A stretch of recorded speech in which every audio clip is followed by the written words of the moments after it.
1월 30일 목요일입니다. GT 묵상에 함께하신 여러분 환영하고 축복합니다. 오늘 말씀은 요한복음 6장 60절에서 71절 말씀으로 걸림이 되는 영생의 말씀이란 제목인데요. 본문 말씀을 먼저 읽어보겠습니다. 제자 중 여럿이 듣고 말하되 이 말씀은 어렵도다. 누가 들을 수 있느냐? 한데 예수께서 스스로 제자들이 이 말씀에 대하여 수군거리는 줄 아시고 이르시되 이 말이 너희에게 걸림이 되느냐? 그러면 너희는 인자가 이전에 있던 곳으로 올라가는 것을 본다면 어떻게 하겠느냐? 살리는 것은 영이니 육은 무익하니라. 내가 너희에게 이른 말은 영이요 생명이라. 그러나 너희 중에 믿지 아니하는 자들이 있느니라. 이는 예수께서 믿지 아니하는 자들이 누구며 자기를 팔 자가 누구인지 처음부터 아심이로라. 그러므로 전에 너희에게 말하기를 내 아버지께서 오게 하여 주지 아니하시면 누구든지 내게 올 수 없다 하였노라. 그때부터 그의 제자 중에서 많은 사람이 떠나가고 다시 그와 함께 다니지 아니하더라. 예수께서 12 제자에게 이르시되 너희도 가려느냐? 시몬 베드로가 대답하되 주여, 영생의 말씀이 주께 있사오니 우리가 누구에게로 가오리이까? 우리가 주는 하나님의 거룩하신 자이신 줄 믿고 알았사옵나이다. 내가 너희 12를 택하지 아니하였느냐? 그러나 너희 중에 한 사람은 마귀니라. 이 말씀은 가룟 시몬의 아들 유다를 가리키심이라. 그는 12 중에 하나로 예수를 팔 자로라. 오병이어를 경험한 무리들이 예수님을 찾아왔습니다. 그리고 그들은 예수님을 정치적, 군사적 메시아로 삼으려고 했던 거예요. 그런데 예수님께서는 정치적, 군사적 메시아가 아니라 영적인 메시아로 오셨죠. 그것을 설명하셨습니다. 그리고 무리들은 예수님의 주시는 그 떡을 먹고 배부른 까닭에 주님을 찾아왔어요. 그래서 육체의 배부름, 육체의 목마름을 해결할 수 있는 것은 예수님이다, 이렇게 여겼던 거죠. 그런데 예수님께서는 뭐라고 말씀하십니까? 나는 너희의 육체에 먹을 것을 채우러 온 그런 사람이 아니고 내 몸을 너희에게 나눠 주어서 너희 영혼이 배부르고 너희 영혼이 목마르지 않게 하려 함이라 라고 말씀하셨어요. 어떤 무리들과 예수님의 가르침에 충돌이 일어나기 시작했습니다. 또 한 가지가 있는데 주를 위해 무엇을 해야 합니까? 라고 이 무리들, 제자들이 물었죠. 이들은 주를 위해 무엇을 하기를 원했고 또 할 수 있는 힘이 있다고 생각했고 그 일을 하기로 결단했습니다. 그런데 주님이 뭐라고 말씀하셨습니까? 너희가 해야 할 일은 믿는 것이다, 이렇게 얘기를 했어요. 믿는 것이 너희의 할 일이다, 이렇게 말씀하셨죠. 그러자 많은 충돌과 갈등이 이들 가운데 생겼고 수많은 제자들이 이 어려운 말을 이해하지 못하겠다 하면서 수군거리기 시작합니다. 여기서 말하는 제자들은 12 제자를 말하는 게 아니라 예수님을 적극적으로 따르고 또 예수님의 가르침을 배우려고 했었던 수많은 무리 속에 있었던 제자들 혹은 제자로 자처한 자들, 그 사람들을 말하는 것이에요. 그러니까 예수님이 그들의 마음 안에 수군거림을 보시고 알았어요. 그러면서 질문하십니다. 너희 마음에 걸림이 되느냐? 이렇게 질문하시죠. 여러분, 우리가 신앙생활 하다가 이런 마음의 걸림이 혹 있지 않습니까? 예수 믿으면 잘 된다며, 축복해 주신다며, 일이 풀린다며, 치료받을 수 있다며, 근데 내 삶은 왜 여전히 이렇지? 라고 하는 질문들, 의문을 한 번씩은 가져보면서 신앙생활 하셨을 수 있을 것 같습니다.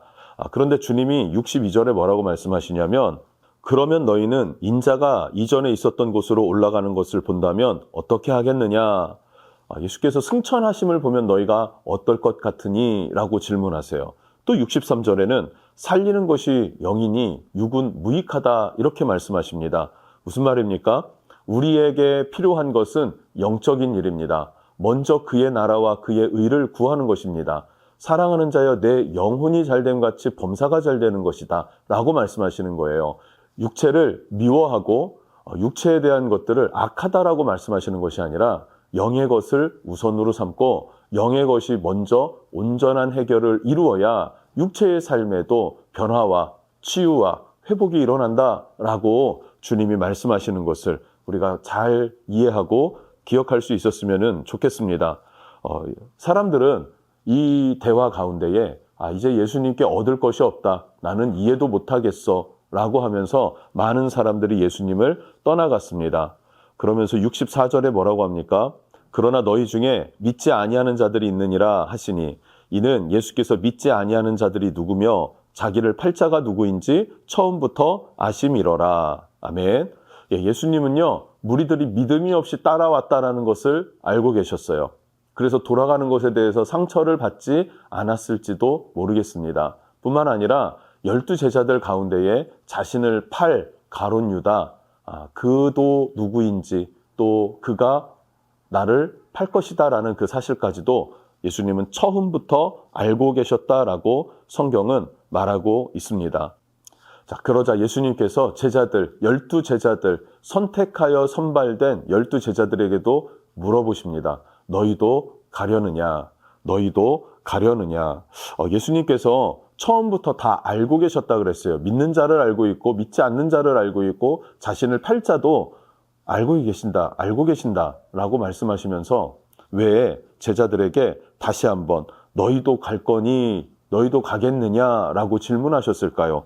이때 베드로가 고백합니다. 시몬 베드로가 대답하되 주여 영생의 말씀이 주께 있사오니 우리가 누구에게로 가오리까? 우리가 주는 하나님의 거룩하신 자인 줄 믿고 알았사옵나이다. 아멘. 예수님이 질문하신 이유는 바로 이 고백을 듣고자 해서인 줄로 믿습니다. 여러분, 영적인 것은요, 소리에서 많은 부분에서 승부가 납니다. 기도도요, 소리를 내서 기도할 때 영적인 깊은 차원의 기도로 들어갈 수가 있어요.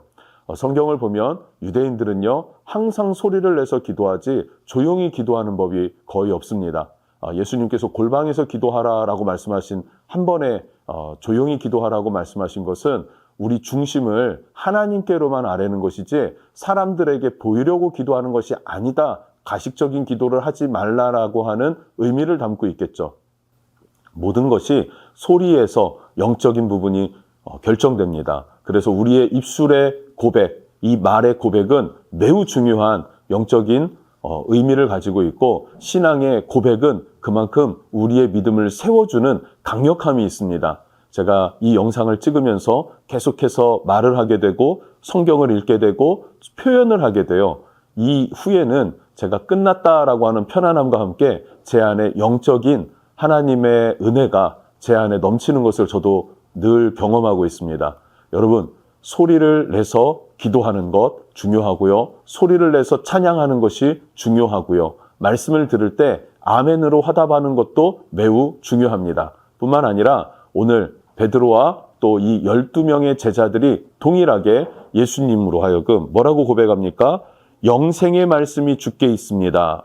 우리가 누구에게 가겠습니까? 이 고백이에요. 이 고백을 소리를 내서 고백했다는 것, 이것이 중요합니다. 또 우리가 주는 하나님의 거룩하신 자임을 알고 믿습니다. 라고 하는 이 고백, 주님은 이 고백을 듣기를 원하셨고 이 고백은 이 제자들이 믿음의 토양을 다져내는 아주 중요한 기틀을 마련하고 있다라는 것을 우리가 알 수 있습니다. 그러면서 68절부터 69절을 보면은 베드로와 12 제자가 그렇게 예수님을 믿고 따르겠다라고 했을 때 70절 예수께서 대답하시되 내가 너희 12를 택하지 아니하였느냐? 그러나 너희 중에 한 사람은 마귀라. 여기서 마귀라는 것은 그냥 그 사람의 존재 자체가 마귀라는 것이 아니라 마귀의 조종을 받는, 마귀로 하여금 영적 지배를 받고 있는 자다라는 것이죠.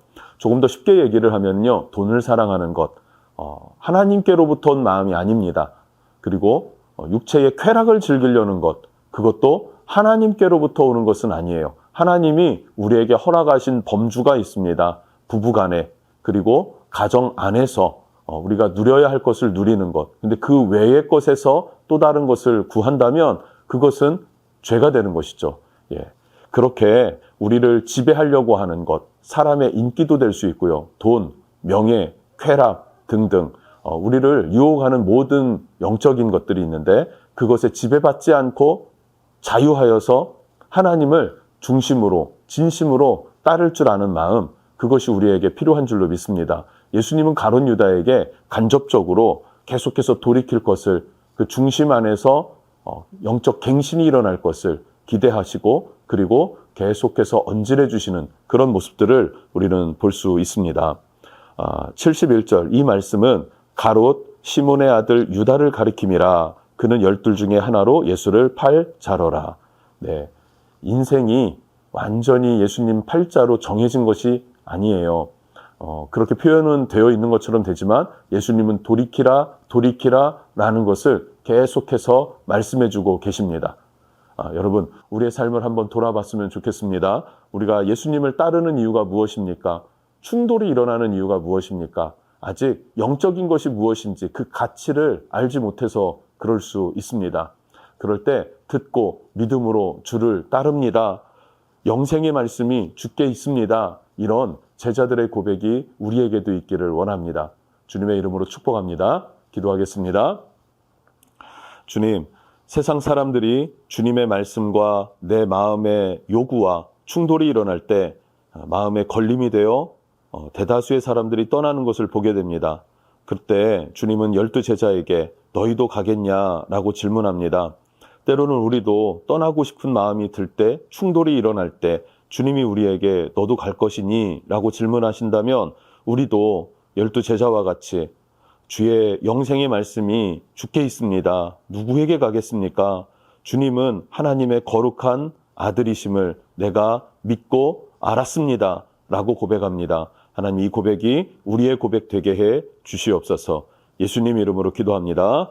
아멘.